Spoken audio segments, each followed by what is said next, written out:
Welcome to Vote 2017. I'm Teresa Whipple, your host, and we are here tonight with Stephen Barnes, who is running for Mountlake Terrace City Council Position 1.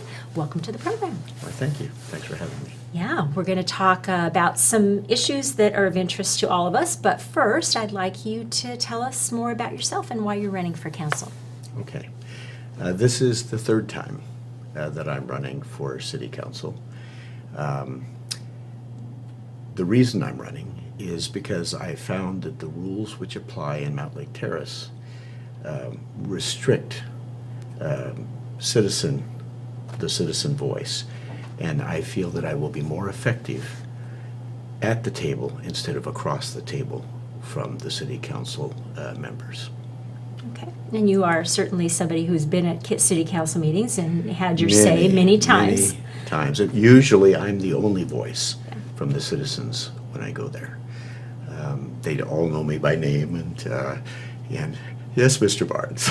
Yes, okay. Well, all right, that's great. Let's talk about, since you are at City Council meetings, you're familiar with a lot of the issues, and of course, one of the ones that's gotten the most attention this year has been the Proposition 1 measure, which is going to appear on the ballot in November for a new city hall. The fourth time it's been before voters in recent years, and a much more scaled down version than in past years, and I know that's something you had been vocal in supporting, the scaled down version. So tell me, you were pretty involved in that whole process with the Citizens Committee, and tell me how you're feeling about it, and is it something you're going to support? I applied for the City Hall Advisory Committee in, I think it was November. And in December, I was told that I was one of the people who was selected for that, partially because in the past, when I felt the City Hall was about twice the average rate for construction, I didn't feel we as citizens should take on a mortgage of that size when the market was half of that cost. Well, here we are at half of that cost, $12.5 million. In addition to, when we first came into the City Hall Advisory Committee, we were looking at basically the same design minus a few elements that they'd taken out in terms of square footage. But we reduced a few things in the City Hall Advisory Committee, and I was constantly talking about where the market was and that we weren't really at market rate, and therefore the cost was higher than it should be. When we went through that, and they basically, the other members, some of them were on the Yes Committee previously at $25 million, and so there wasn't a lot of resonance there, but we talked and we worked on it, and we did reduce a few things, and that was good. And when it went to the City Council, I appeared 4 or 5 times with a proposal based on the market and what the market for offices had done that shrunk tremendously, 200 to about 150 square feet per person. And I said, you could do the whole thing for what you're considering doing just the City Hall for, 11.6. I said it 4 times. I brought, information, statistics, and whatever. And we should say, when you say the whole thing, you're also including the police department, right?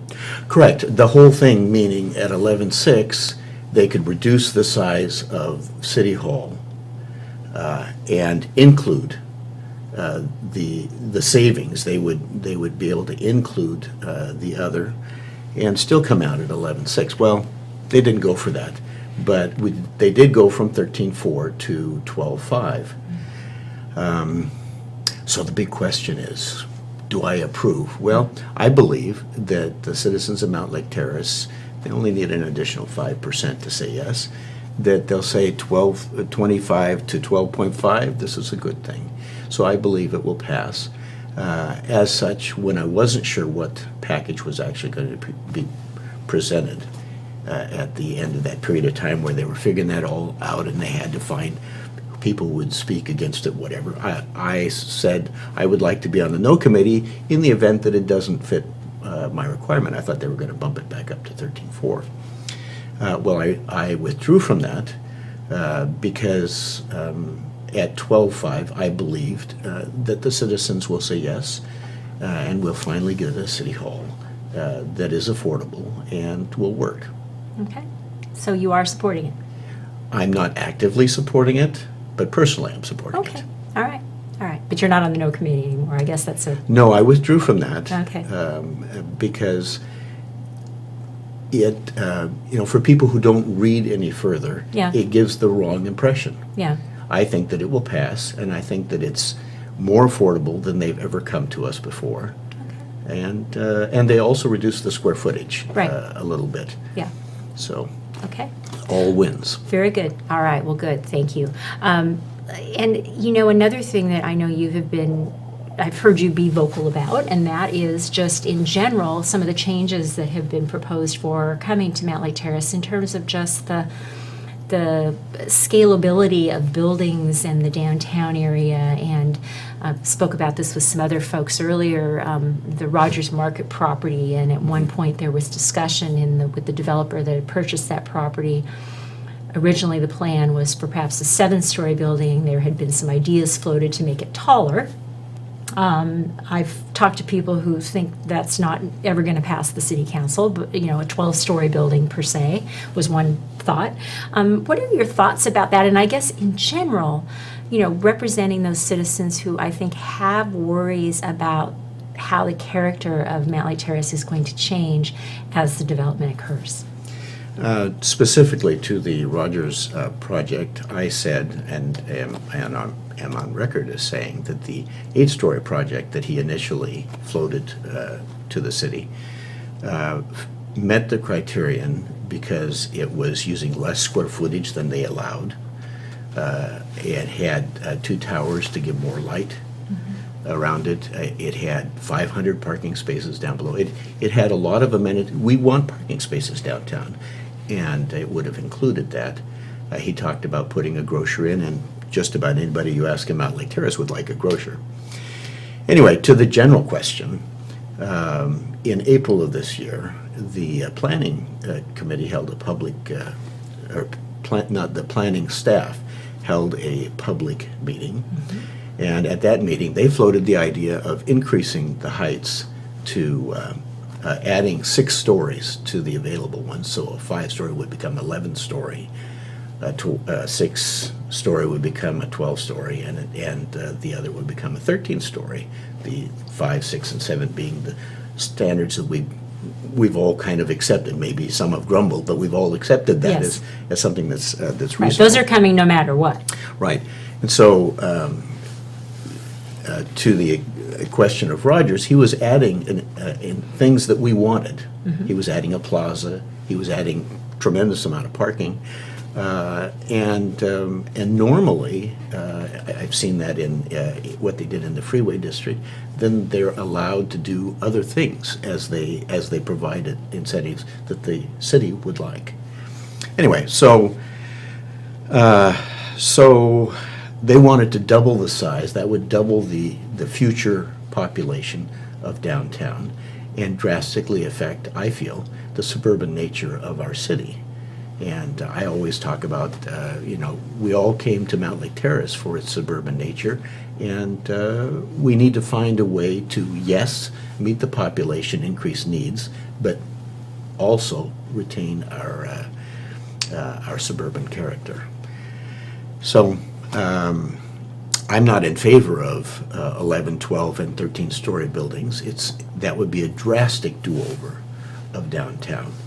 I think something along the line of the 8-story with amenities that help the city is a positive.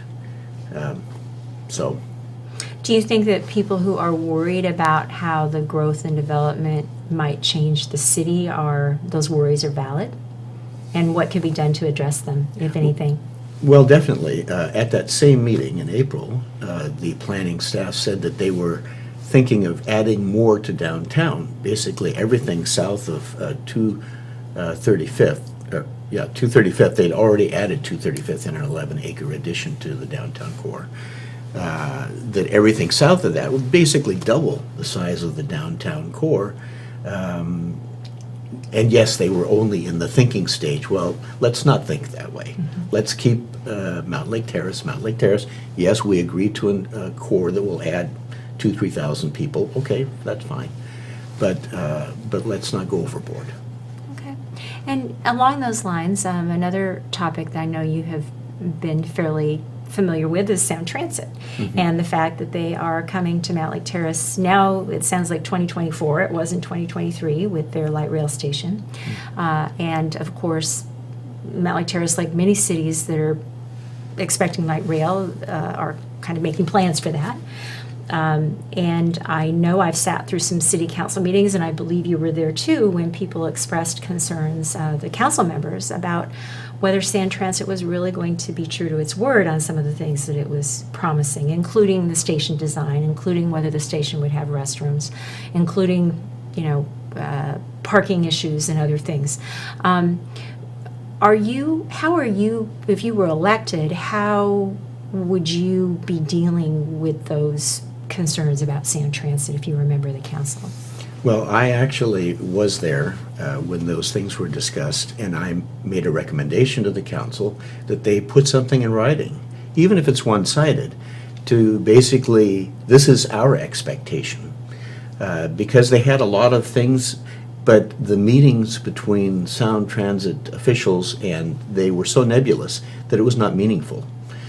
So yes, I would put something in writing, even if it were one-sided, so that they at least know what they're dealing with. For example, and I did a small video on Facebook about this.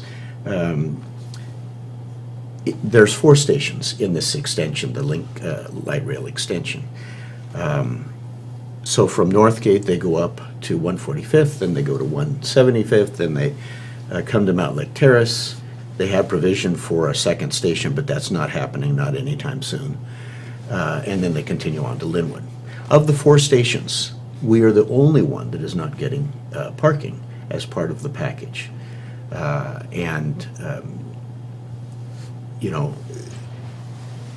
Sound Transit is a company that is constantly aware of what's going on. They were aware, undoubtedly, that our current facilities there are full at 8:30 in the morning. And yet they made no adjustment of their provisions for a parking garage.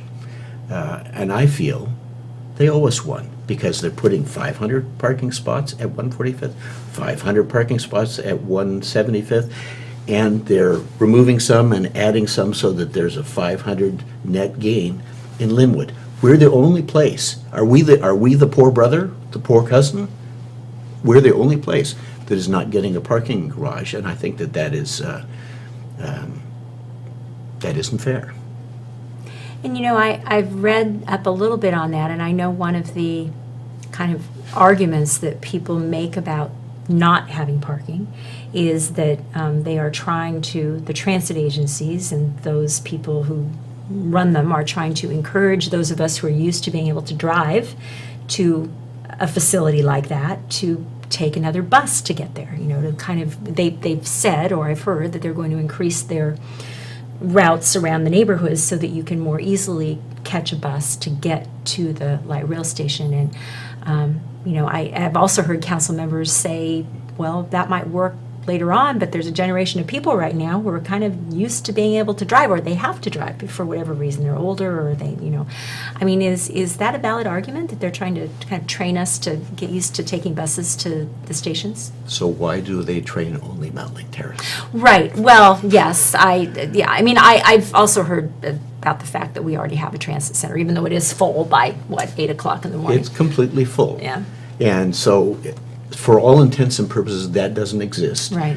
You're creating extra passengers. You need to take care of that. Yeah. It's a reasonable request.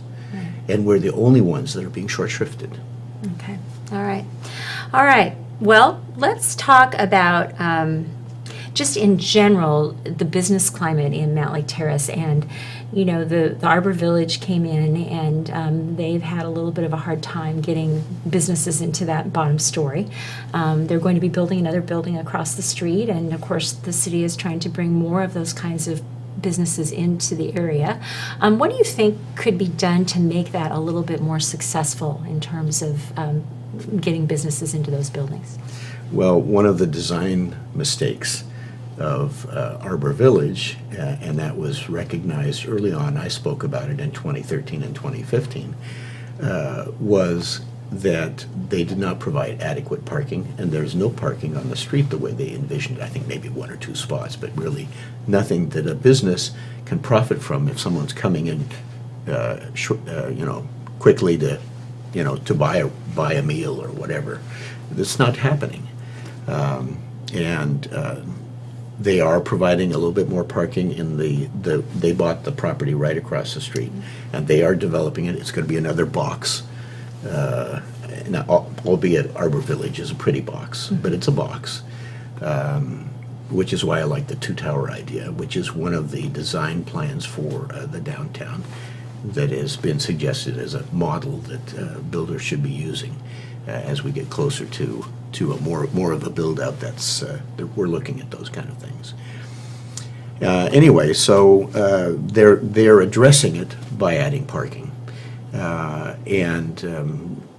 Yeah, that's something that really needs to be done. I know that some of the regulations coming through the pipe, coming through the planning staff to the planning commission to the city council relates to the request, maybe command, I'm not sure, that some of the parking be set so that it's used in the day, maybe in an office setting, and then is available at night for different use.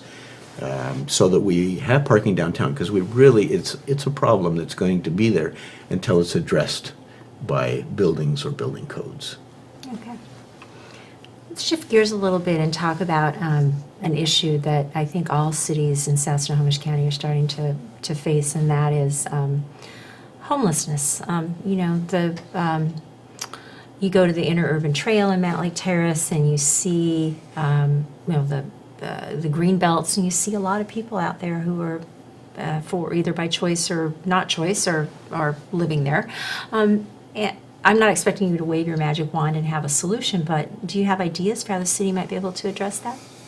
Well, and certainly you can partner with builders to add in lower income housing, and maybe give an incentive in height or something like that. As, again, one of those packages that the city would like to address. That would be one way to work with it. It is a tough problem, and you're right, we're all facing these issues, so it's a question of how we do address it. Yeah, okay. Now I'm going to give you an opportunity to address the voters directly and tell them why they should vote for you. Why, thank you. I'm Stephen Barnes. Throughout the city, I have these amber and green signs.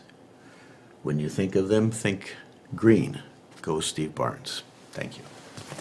Stephen Barnes, I wish you the best of success in November. Thanks. Thank you for coming in.